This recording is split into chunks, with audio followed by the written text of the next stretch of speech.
This is a Fox News Alert. I'm Geraldo Riveria, and for most of the next 2 hours, we'll bring you the very latest on the death of Whitney Houston. The 48-year-old songbird whose soaring voice and incredible stage presence stirred and inspired us, even as her later descent into drug and alcohol hell alarmed and frustrated everyone who loved and cared about her.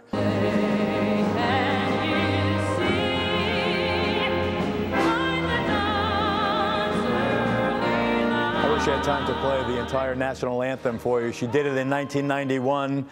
Desert Storm 1 was ongoing at the time.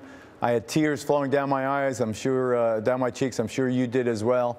But it was just a magnificent, magnificent performance, maybe the best ever of the national anthem. But now to the point, because this woman died.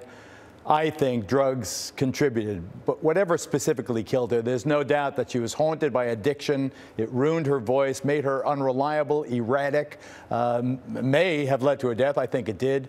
With us in Los Angeles, Alesandra, a prominent addiction specialist, and Dr. Habib Sadeghi, who's an attending physician at UCLA Medical Center. Alesandra, can you hear me? You hear me, Alesandra? I can hear you perfectly. Oh, good, great. Are you able to hear me? I got you. We got you. Okay, here we go. Here we go. Quiet, everybody. Testing the microphones. Okay, Alesandra, just give me a comment on what's gone down here. Well, I mean, I was so saddened to hear that, Whitney was on a cocktail of sedatives. And I think it's hard for a lot of people to believe. I think the general assumption was that she was on illegal drugs, and I had a strong suspicion, that it was sedatives involved. And so, yeah, it may have been a cocktail of sedatives and illegal drugs, but the sedatives alone, would they, Alesandra, have rendered her unconscious, or could they have, where she slid under the water and drowned? Absolutely, and I think that's what a lot of people don't realize. This is not a sleeping state, this is an unconscious state. And absolutely, she could have been rendered completely unconscious, could have slid into the water, not woken herself up, and died in the tub. I mean, that's highly possible with a mixture of items like Xanax and Ativan and Valium. Sure. Dr. Habib Sadeghi, you're an attending physician at UCLA Medical Center. Do you corroborate what Alesandra just said? Good evening, Mr. Rivera. Yeah, yes, I think I completely agree with what Ms. Rain is bringing forward, and given the complexity and the significant past medical history of Ms. Houston's addiction, I think it is absolutely plausible.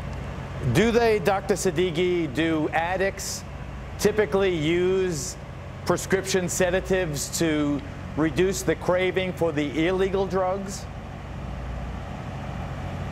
I think it's an important point that you're bringing forward. Once we realize the various fragile and weakened condition that illegal drugs have on our body, on our physiology, it is very plausible, and I've seen it in my personal experience, where addicts use prescription medications rather readily for their own craving and to quench their own thirst, if you would.